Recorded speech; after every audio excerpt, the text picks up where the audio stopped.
Hello प्यारे दोस्तों, आज हम रूह का सौदा एक रोमांटिक प्रेम कहानी का चौथा भाग लेकर आ गए हैं। तो चलिए आज की कहानी को शुरू करते हैं। अगली सुबह जब मन्नत की आंखें खुली तो कमरे के भीतर सूरज की किरणें पूरी तरह फैल चुकी थी। उसने जैसे ही हिलने की कोशिश की उसे एहसास हुआ कि रणविजय की मजबूत बाहें अब भी उसकी कमर पर एक लोहे की जंजीर की तरह कसी हुई थी। मन्नत ने अपनी हिरणी जैसी आंखें घुमाकर रणविजय के चेहरे की तरफ देखा। रणविजय सो रहा था। उसका चेहरा इस वक्त पूरी तरह शांत था, लेकिन उसके जबड़ों की सख्ती अब भी वैसी ही थी। मन्नत ने धीरे से अपनी सांस रोकी और उसकी पकड़ से खुद को छुड़ाने की कोशिश की। उसके पैर की पायल की हल्की सी आवाज़ हुई और रणविजय की घनी पलकें तुरंत खुल गई। उसकी गहरी काली आंखें सीधे मन्नत के चेहरे पर आकर टिक गई। उन आंखों में सुबह की कोई सुस्ती नहीं थी, बल्कि वही पुराना अधिकार जताने वाला जुनून था। सुबह हो गई है, मुझे छोड़ो, मन्नत ने अपनी आवाज़ को जितना हो सके सख्त बनाते हुए कहा। हालांकि उसकी दिल की धड़कनें उसकी घबराहट को साफ बयां कर रही थी। रणविजय ने उसे छोड़ने के बजाय अपनी पकड़ को थोड़ा और कस लिया और अपना चेहरा उसके और करीब ले आया। इतनी जल्दबाजी क्यों है मन्नत? तुम अपनी इस सुनहरी जेल की मालकिन हो। तुम्हें नीचे जाकर किसी की बातें सुनने या काम करने की कोई ज़रूरत नहीं है। तुम्हारा पूरा दिन सिर्फ मेरी नज़रों के सामने शुरू होना चाहिए और यहीं ख़त्म होना चाहिए। मन्नत ने उसके सीने पर अपने दोनों हाथ रखकर उसे पीछे धकेलने की कोशिश की। रणविजय, तुम्हारा ये पागलपन मुझे अंदर ही अंदर मार रहा है। तुम हर वक्त मुझे इस तरह कैद नहीं रख सकते। नीचे तुम्हारे परिवार के लोग हैं, दाई माँ है। मैं इस तरह एक बंद कमरे में घुटकर नहीं जी सकती। रणविजय के होठों पर एक डरावनी मुस्कान उभर आई। उसने मन्नत की ठोंडी को अपनी उंगलियों के बीच खींचा और उसका चेहरा अपनी तरफ घुमाया। परिवार? उस डाइनिंग टेबल पर कल जो हुआ, उसके बाद इस घर में किसी की औकात नहीं है कि वो तुम्हारी तरफ आंख उठाकर भी देख सके। और जहाँ तक घुटने की बात है मन्नत, तुम्हारी हर एक सांस पर मेरा नाम लिखा है। तुम जहाँ भी जाओगी मेरी यह परछाई तुम्हारे साथ रहेगी। उसने मन्नत को छोड़ा और बिस्तर से उठ खड़ा हुआ। उसने अपना ब्लैक सूट पहना और अपनी घायल हथेली की पट्टी को देखा जो अब पूरी तरह सूख चुकी थी। उसने स्टडी टेबल पर रखे अपनी लैपटॉप को देखा जिसे मन्नत ने कल छुआ था।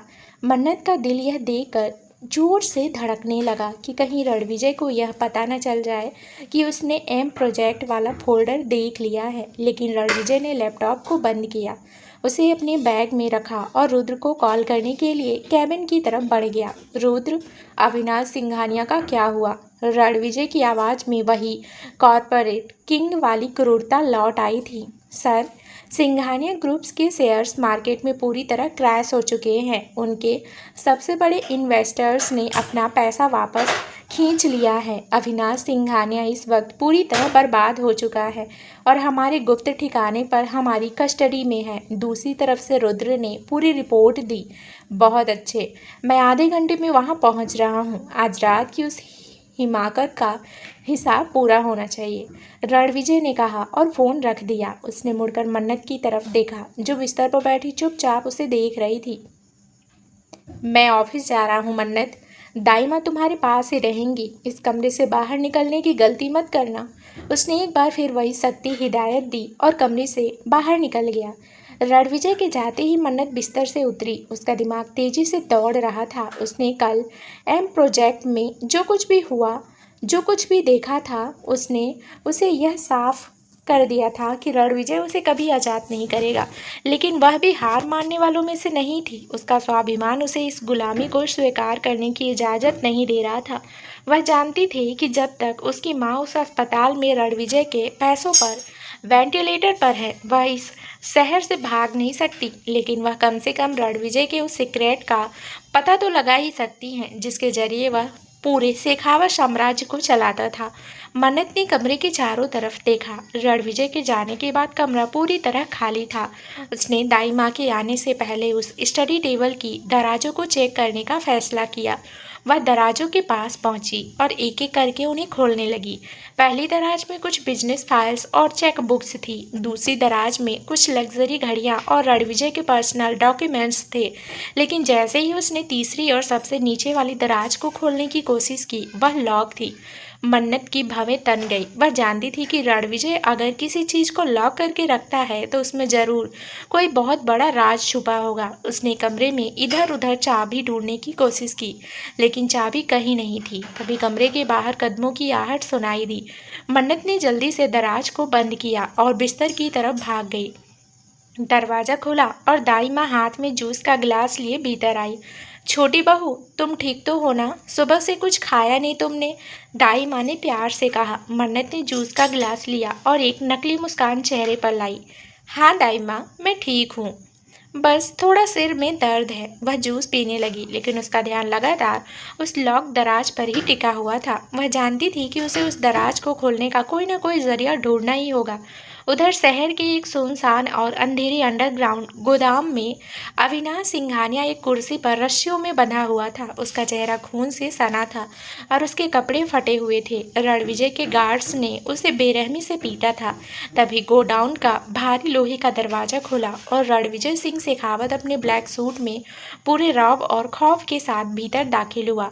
उसके पीछे रुद्र और 4 हथियार बंद गार्ड्स थे। रणविजय के कदमों की आवाज़ सुनते ही अविनाश ने अपना सूजा हुआ चेहरा ऊपर उठाया। उसकी आंखों में डर साफ देखा जा सकता था, लेकिन उसका घमंड अब भी पूरी तरह मरा नहीं था। रणविजय, तुम ये ठीक नहीं कर रहे हो। तुम मुझे इस तरह कैद नहीं रख सकते। कानून तुम्हें नहीं छोड़ेगा, अविनाश ने खांसते हुए कहा। उसके मुंह से खून थूका। रणविजय उसके बिल्कुल करीब आया। उसने अपनी पॉकेट से एक सिगरेट निकाली, उसे जलाया और एक लंबा कस लेकर धुआं अविनाश के चेहरे पर छोड़ दिया। कानून? अविनाश सिंघानिया, इस शहर का कानून मैं लिखता हूँ और तुमने शेखावत साम्राज्य के सर्वर को हैक करने की जरूरत की। तुमने उस एम प्रोजेक्ट को छूने की कोशिश की जो सिर्फ और सिर्फ मेरा है। रणविजय ने अपनी पट्टी बंधी हथेली से अविनाश का जबड़ा इतनी बेरहमी से भींचा कि अविनाश के मुंह से एक चीख निकल गई। तुम्हें क्या लगा था तुम मन्नत मल्होत्रा का डेटा चुरा कर मुझे ब्लैकमेल करोगे? तुम मेरी कमजोरी का इस्तेमाल मेरे खिलाफ करोगे? अविनाश, मन्नत मेरी वो कमजोरी है जिसके लिए मैं इस पूरी दुनिया को आग लगा सकता हूँ। तुम्हारी कंपनी आज सुबह ही दिवालिया हो चुकी है। तुम्हारे सारे अकाउंट्स सीज कर दिए गए हैं। तुम अब सड़क पर आ चुके हो। अविनाश की आंखें डर के मारे फटी की फटी रह गई। तुम एक साइको हो रणविजय। तुम उस लड़की से प्यार नहीं करते, तुम उस पर अपना हक जता रहे हो। वह तुम्हारी कैदी है। रणविजय ने एक खौफनाक ठहाका लगाया। उसका वह पागलपन गोदाम की दीवारों में गूंज उठा। हाँ, मैं साइको हूँ।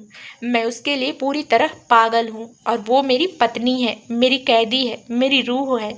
आज के बाद अगर तुम्हारी परछाई भी मेरे मेंशन या मन्नत के इर्द गिर्द दिखाई दी तो अविनाश, तुम्हारी मौत इतनी दर्दनाक होगी कि इतिहास उसे याद रखेगा।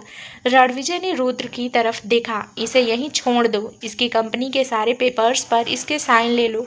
यह अब इस शहर में कभी सिर उठाने लायक नहीं बचना चाहिए। उसने सिगरेट का जलता हुआ टुकड़ा अविनाश के कंधे पर बुझाया, जिससे अविनाश दर्द से चीख उठा और फिर रणविजय बिना पीछे मुड़े गोदाम से बाहर निकल गया।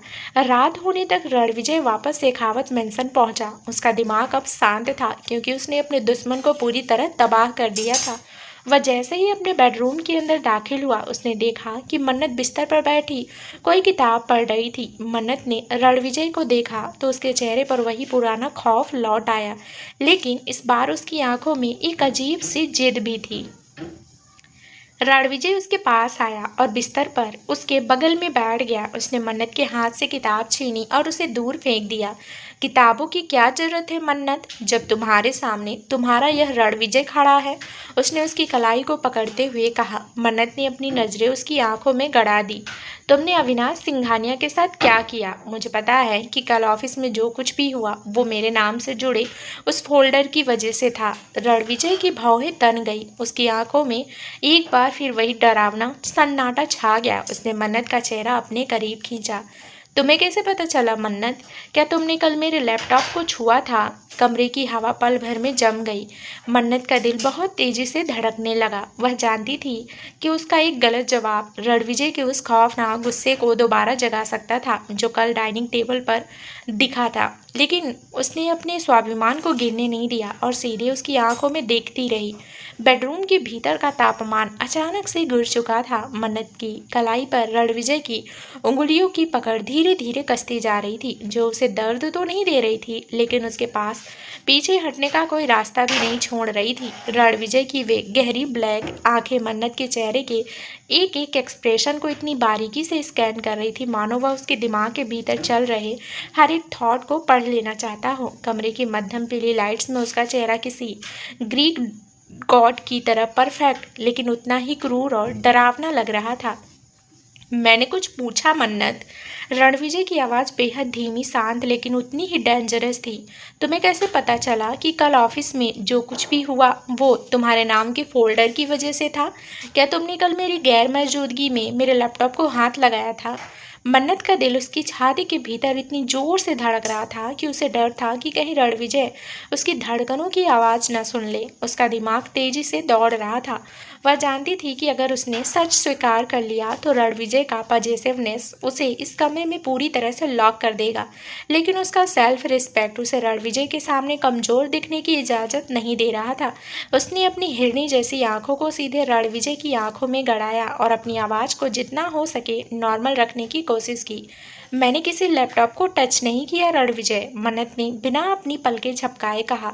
कल जब दाई माँ कमरे में खाना लेकर आई थी तो उन्होंने ही बातों बातों में जिक्र किया था कि ऑफिस में कोई बहुत बड़ा साइबर अटैक हुआ है, जिसकी वजह से तुम इतने गुस्से में अचानक चले गए। और जहाँ तक उस फोल्डर की बात है, तुमने खुद ही कल मुझसे कहा था कि तुम्हारी हर एक चीज़ पर सिर्फ मेरा हक है, तो मैंने बस एक अंदाज़ा लगाया।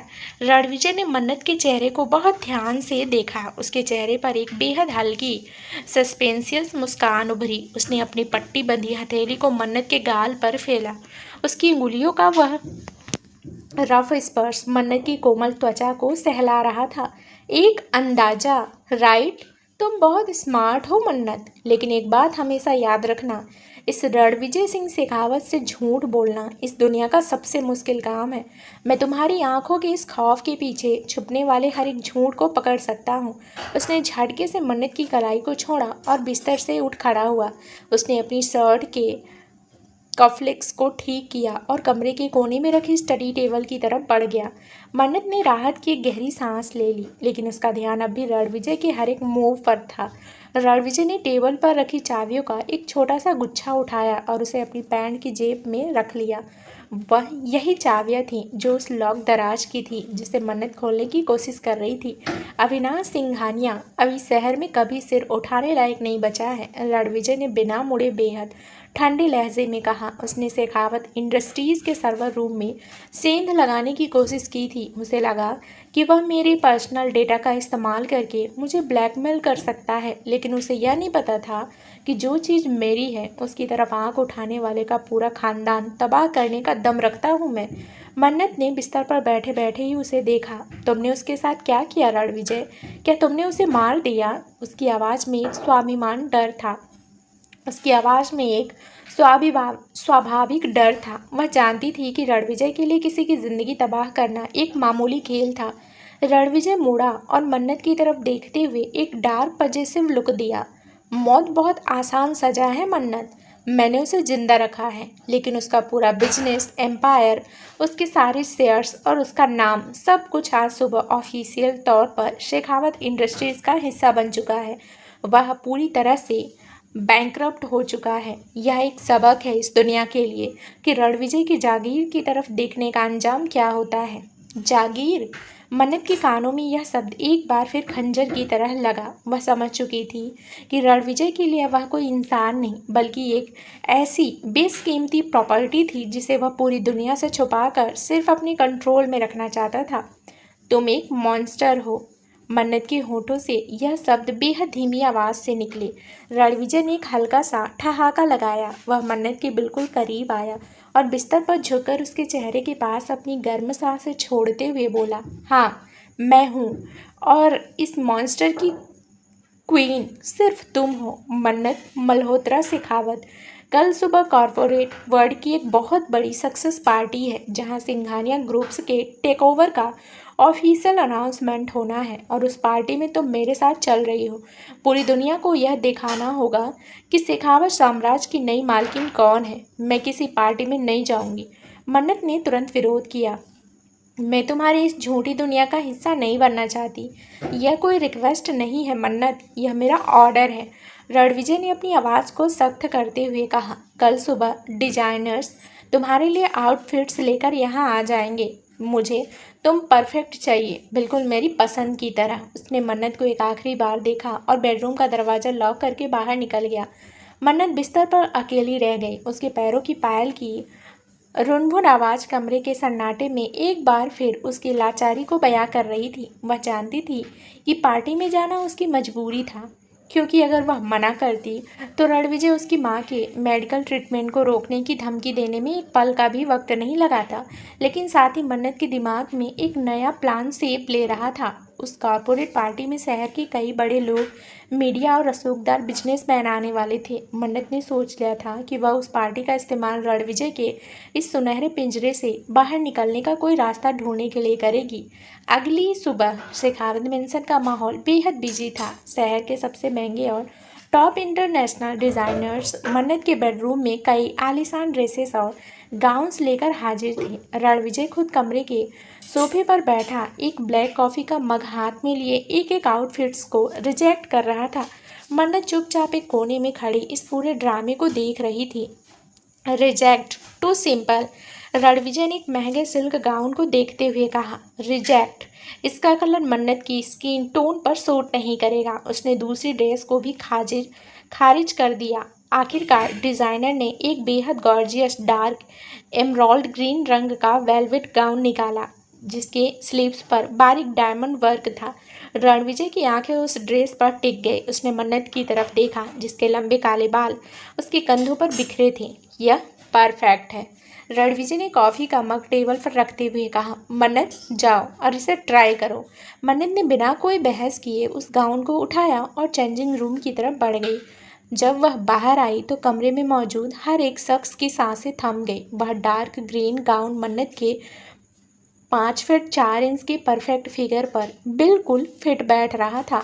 उसके घुटनों तक लंबे काले बाल और उसकी हिरनी जैसी बड़ी आंखें उस ड्रेस के साथ उसकी मासूमियत को और ज़्यादा हाईलाइट कर रही थी।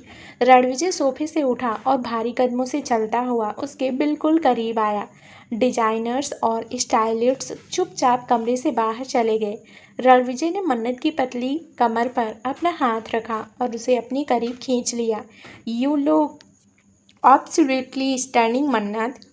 उसकी आवाज़ में एक अजीब सा नशा था। कल तक तुम सिर्फ मेरी बंदिश में थी, लेकिन आज रात जब तुम मेरे साथ उस पार्टी में कदम रखोगी तो पूरी दुनिया को पता चल जाएगा कि शेखावत इंडस्ट्रीज़ का असली कंट्रोल किसके हाथ में है। मन्नत ने उसके सीने पर अपने हाथ रखे। दुनिया सिर्फ तुम्हारी ताकत देखेगी रणविजय, मेरी बेबसी नहीं। लेकिन याद रखना, तुम मेरे शरीर को इस महंगे गाउन में सजा सकते हो, लेकिन मेरी रूह आज भी तुम्हारी इस कैद से उतनी ही नफरत करती है।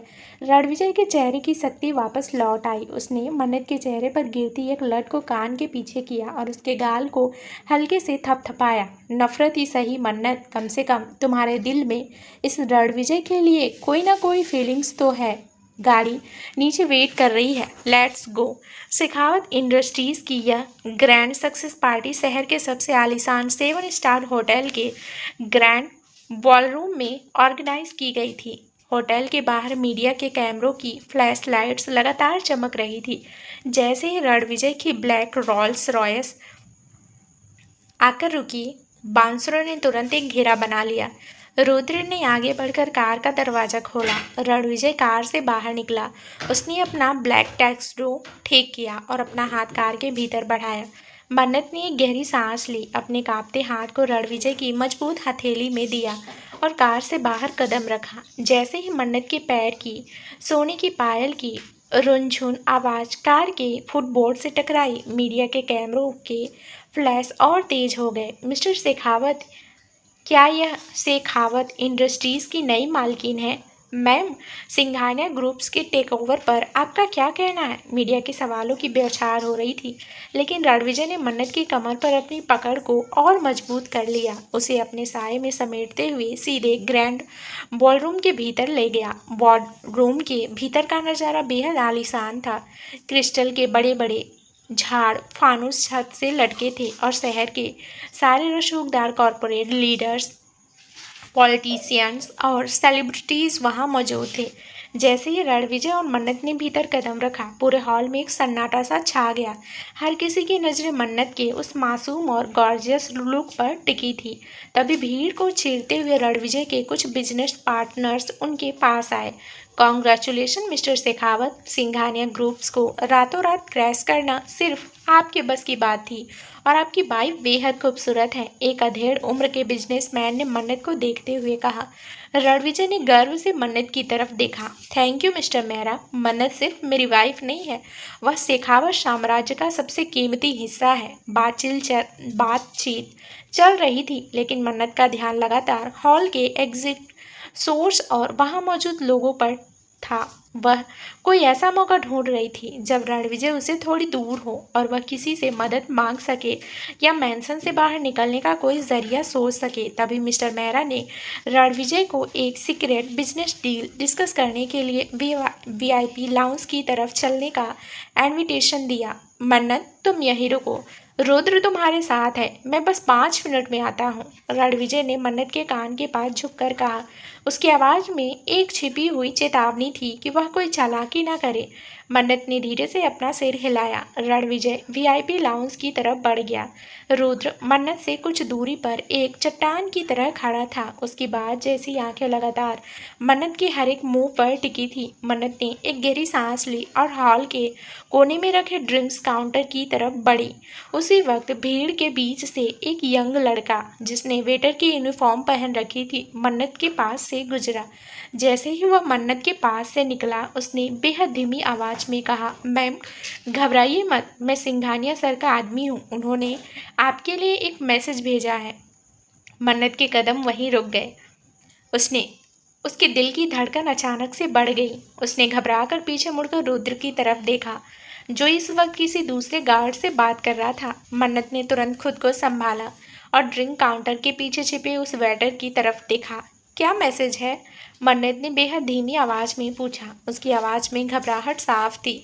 सिंघानिया सर पूरी तरह बर्बाद हो चुके हैं मैम। उन्हें पता चल चुका है कि रणविजय ने आपकी माँ को किस अस्पताल में और किस वार्ड में रखा है। अगर आप आज रात इस पार्टी से हमारे साथ निकलने में कामयाब रही तो हमारी टीम आपकी माँ को उस अस्पताल से सुरक्षित बाहर निकाल लेगी। कार पार्किंग लॉट के गेट नंबर 3 पर वेट कर रही है। वेटर ने चुपके से मन्नत के हाथ में एक छोटी सी पर्ची थमाई और भीड़ से गायब हो गया। मन्नत ने तुरंत उस पर्ची को अपने क्लच बैग के भीतर छुपा लिया। उसका पूरा शरीर डर और एक्साइटमेंट के मारे कांप रहा था। उसे अपनी माँ को रणविजय के चंगुल से आज़ाद कराने का यह पहला और सबसे बड़ा मौका दिख रहा था। वह जानती थी कि यह बेहद रिस्की था। अगर रणविजय को पता चल गया तो वह अविनाश सिंघानिया के साथ साथ मन्नत को भी ऐसी सजा देगा जिसकी उसने कल्पना भी नहीं की थी। लेकिन अपनी माँ की आज़ादी के लिए वह यह चांस लेने को तैयार थी। मन्नत ने एक बार फिर रुद्र की तरफ देखा। रुद्र का ध्यान इस वक्त हॉल के एंट्रेंस की तरफ था। मन्नत ने धीरे धीरे अपने कदमों को वॉशरूम के साइन बोर्ड की तरफ बढ़ाया। उसके पैर की पायल की रुनभुन आवाज़ संगीत के शोर में दब चुकी थी। वह जैसे ही वॉशरूम के कॉरिडोर में पहुंची, उसने देखा कि वहां कोई गार्ड नहीं था। कॉरिडोर का एक सीधा रास्ता फायर एग्जिट की तरफ जाता था, जो सीधे पार्किंग लॉट में खुलता था। मन्नत का दिल तेजी से धड़क रहा था। उसने फायर एग्जिट का दरवाज़ा धक्का देकर खोला और बाहर की ठंडी हवा सीधे उसके चेहरे से टकराई। वह तेजी से पार्किंग लॉट के गेट नंबर 3 की तरफ बढ़ने लगी। उसका हैवी वेलवेट गाउन उसके कदमों को रोक रहा था, लेकिन उसकी माँ की आज़ादी की तड़प उसे आगे धकेल रही थी। जैसे ही वह गेट नंबर 3 के पास पहुंची, उसने देखा कि एक ब्लैक कलर की एसयूवी कार वहां स्टार्ट खड़ी थी, जिसके शीशे पूरी तरह ब्लैक थे। कार का पिछला दरवाजा धीरे से खुला। मन्नत ने राहत की सांस ली और जैसे ही कार की तरफ अपना कदम बढ़ाया, अचानक पीछे से एक भारी और जानी पहचानी मजबूत हथेली ने उसकी कलाई को इतनी बेरहमी से भींचा कि मन्नत के मुंह से एक चीख निकलते निकलते रह गई। मन्नत ने डरते हुए पीछे मुड़कर देखा और सामने का नज़ारा देखकर उसकी आंखों के सामने अंधेरा छा गया। सामने कोई और नहीं बल्कि खुद रणविजय शेखावत खड़ा था। उसकी आंखों में इस वक्त जो हिंसक, जानलेवा और खौफनाक लाली थी, उसे देखकर ऐसा लग रहा था मानो वह साक्षात मौत का दूसरा रूप हो। उसके चेहरे पर एक डरावनी साइकोपैथिक मुस्कान थी। कहाँ जा रही हो मेरी प्यारी बीवी? रणविजय की आवाज़ पार्किंग लॉट के सन्नाटे में गूंजी, जो इतनी ठंडी थी कि मन्नत का पूरा वजूद कांप उठा। क्या तुम्हें लगा था कि इस रणविजय की नज़रों से बचकर तुम इस पिंजरे से बाहर कदम रख पाओगी? अविनाश सिंघानिया का यह खेल तो मैंने ही सेट किया था, यह चेक करने के लिए कि मेरी चिड़िया इस सुनहरे पिंजरे से उड़ने की कोशिश कब करती है।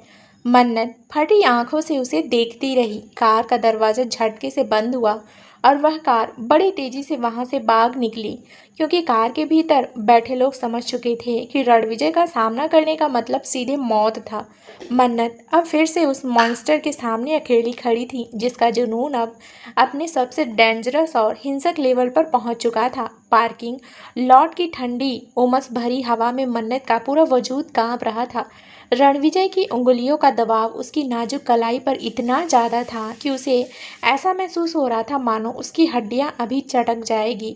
रणविजय के चेहरे पर छाई वह खौफनाक ठंडी मुस्कान किसी साइकोपैथ जैसी थी। उसकी गहरी काली आंखें, जो इस वक्त पार्किंग लॉट की मध्यम पीली लाइट में सुलगती हुई लग रही थी, सीधे मन्नत के आंसुओं से भीगे चेहरे पर गड़ी थी। रणविजय, प्लीज़ प्लीज़ मेरा हाथ छोड़ो, मुझे दर्द हो रहा है। मन्नत ने अपनी पूरी ताकत लगाकर अपनी कलाई को उसकी फौलादी गिरफ्त से छुड़ाने की कोशिश की, लेकिन रणविजय का हाथ एक लोहे की जंजीर की तरह जमा हुआ था।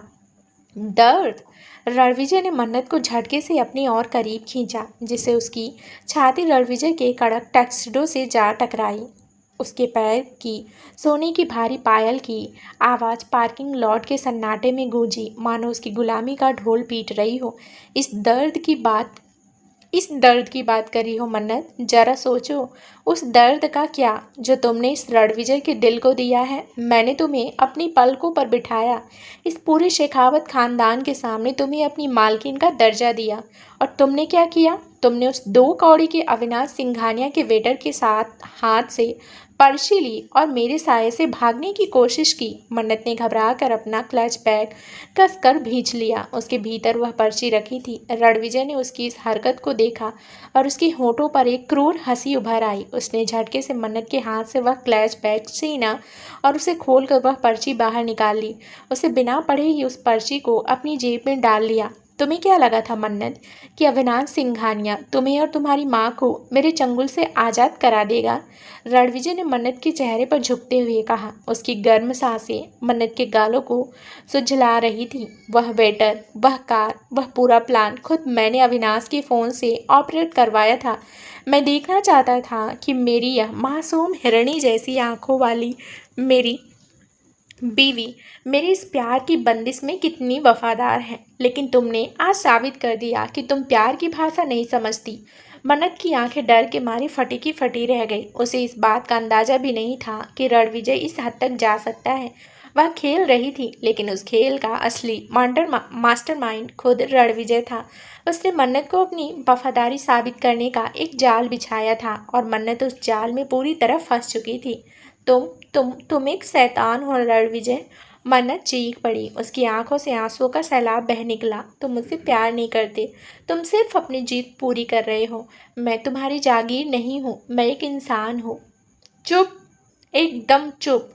रणविजय की आवाज़ पूरे पार्किंग लॉट में किसी बिजली की कड़क की तरह गूंजी। उसके चेहरे का गुस्सा अब अपने चरम पर पहुंच चुका था। उसने मन्नत की कमर में अपना हाथ डाला और उसे हवा में उठाते हुए सीधे अपनी रॉल्स रॉयस की पिछली सीट की तरफ बढ़ा। रुद्र ने पहले से ही कार का दरवाजा खोल रखा था। रणविजय ने मन्नत को कार के भीतर बेरहमी से धकेल दिया और खुद भी उसके बगल में आकर बैठ गया। उसने झटके से दरवाजा बंद किया और रुद्र को गाड़ी आगे बढ़ाने का इशारा किया।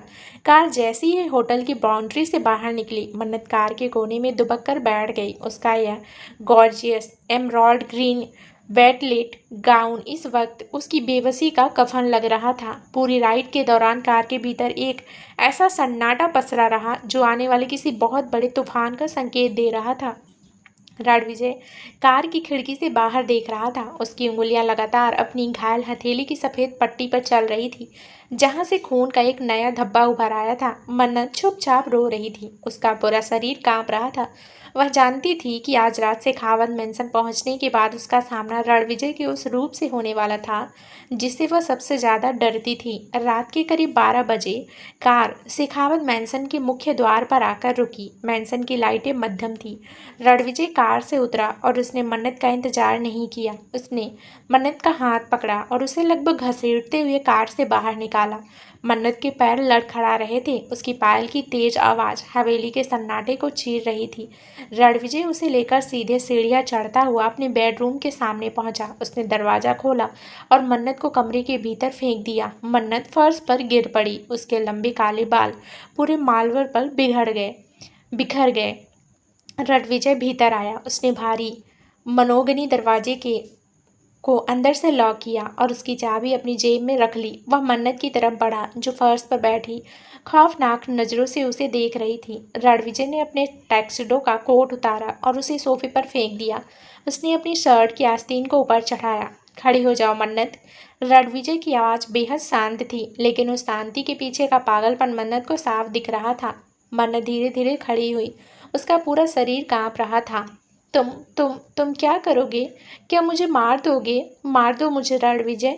इस रोज रोज की घुट घुट कर मरने वाली जिंदगी से बेहतर है कि तुम मुझे एक ही बार में ख़त्म कर दो। रणविजय उसके बिल्कुल करीब आया।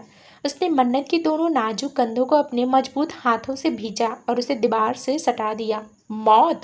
मैंने तुमसे कल भी कहा था मन्नत, मौत बहुत आसान सजा है और मैं तुम्हें इतनी आसानी से खुद से दूर नहीं होने दूंगा। तुम मरना चाहती हो ना, लेकिन तुम्हारी मौत की चाबी भी मेरे पास है। रणविजय ने अपनी जेब से अपना पर्सनल फ़ोन निकाला और मन्नत के चेहरे के सामने कर दिया। स्क्रीन पर उस प्राइवेट हॉस्पिटल के आईसीयू वार्ड का लाइव फुटेज चल रहा था। सुमित्रा जी बेड पर लेटी हुई थी और उनके पास 2 डॉक्टर खड़े थे जो उनके वेंटिलेटर की मशीनों को चेक कर रहे थे।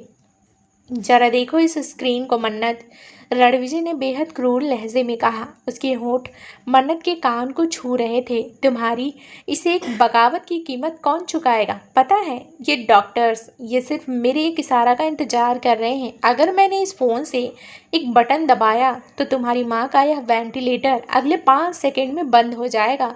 उनकी सांसें हमेशा के लिए थम जाएगी। अब तुम मुझे बताओ, क्या तुम अब भी इस पिंजरे से भागने की कोशिश करोगी? यह सुनते ही मन्नत के पैरों तले जमीन खिसक गई। उसकी आंखों के सामने पूरी तरह अंधेरा छा गया। वह रणविजय के पैरों में गिर पड़ी। उसने रणविजय के जूतों को अपने हाथों से पकड़ लिया। उसका सारा स्वाभिमान, सारा आत्मसम्मान पल भर में उसकी माँ की सांसों के सामने घुटने टेक चुका था। नहीं नहीं नहीं रणविजय, प्लीज़ ऐसा मत करना। मेरी माँ को कुछ मत होने देना। मैं भीख मांगती हूँ तुमसे। मुझे जो सज़ा देनी है दे दो, लेकिन मेरी माँ की जान बख्श दो। मैं कभी भागने की कोशिश नहीं करूँगी। मैं तुम्हारी हर शर्त मानूंगी। मन्नत फूट फूट कर रोते हुए उसके पैर पकड़कर गिड़गिड़ाने लगी। रणविजय के चेहरे पर एक गहरी आत्मसंतुष्टि और पॉजिटिव जीत की मुस्कान उभर आई। उसे मन्नत का यह रूप देखना पसंद नहीं था, लेकिन मन्नत को अपने कंट्रोल में रखने का इसके अलावा कोई और रास्ता भी नहीं था। वह नीचे झुका और उसने मन्नत को फर्श से उठाकर सीधे बिस्तर पर बिठाया। उसने मन्नत के आंसुओं से भीगे चेहरे को अपने हाथों में लिया और उसके होठों पर अपनी उंगली रख दी। रो मत मेरी जान, तुम्हारी माँ बिल्कुल सुरक्षित रहेंगी जब तक तुम मेरी इस बंदिश में एक वफादार पत्नी की तरह रहोगी। लेकिन तुम्हारी इस आज रात की गुस्ताखी की सज़ा तो तुम्हें मिलनी ही चाहिए। रणविजय बिस्तर से उठा और कमरे के कोने में रखी उस स्टडी टेबल की तरफ बढ़ गया। मन्नत ने अपनी धुंधली आंखों से देखा कि रणविजय ने अपनी जेब से चाबियों का वह गुच्छा निकाला और उस तीसरी सबसे नीचे वाली दराज के लॉक में डाल दिया जिसे मन्नत कल खोलने की कोशिश कर रही थी।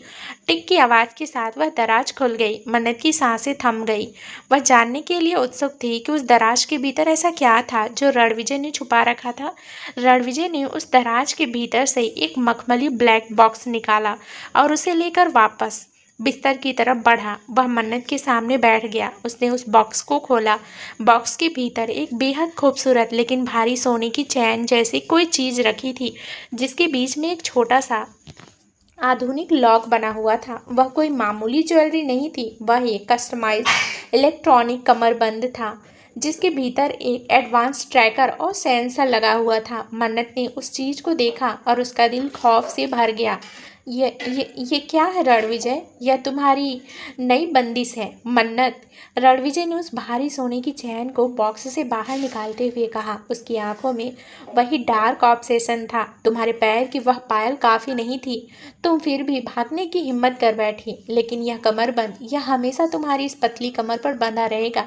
इसकी चाबी सिर्फ मेरे पास होगी। अगर तुमने इसे खुद से अलग करने की कोशिश की या तुम इस मैंसन की बाउंड्री से बाहर बिना मेरी इजाज़त के गई तो यह सीधे मेरे फ़ोन पर अलार्म भेज देगा और उसके बाद क्या होगा यह तुम अच्छी तरह जानती हो। मन्नत ने पीछे हटने की कोशिश की। नहीं नहीं रणविजय, प्लीज़ नहीं, मुझे इस तरह जानवरों की तरह मत बांधो प्लीज़। मैंने कहा ना मन्नत, यह कोई रिक्वेस्ट नहीं है। रणविजय ने मन्नत की कमर पर अपना हाथ रखा और उसे अपनी तरफ खींच लिया। उसने मन्नत के गाउन की जिप को पीछे से थोड़ा सा नीचे किया। उसकी घायल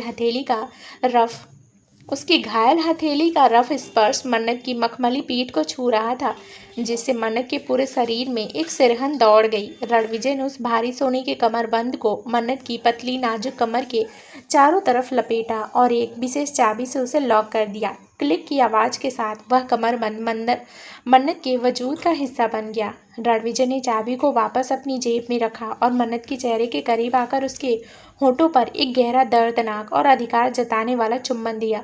मन्नत पूरी तरह जड़ हो चुकी थी। उसकी आंखों से आंसू चुपचाप बहकर बिस्तर की चादर को भिगो रहे थे। वह समझ चुकी थी कि इस सुनहरे पिंजरे की दीवारें अब इतनी ऊंची और मजबूत हो चुकी थी कि वह चाह कर भी कभी आज़ाद नहीं हो पाएगी। रणविजय उसके बगल में लेट गया और उसने मन्नत को खींचकर अपनी सीने से कसकर चिपका लिया।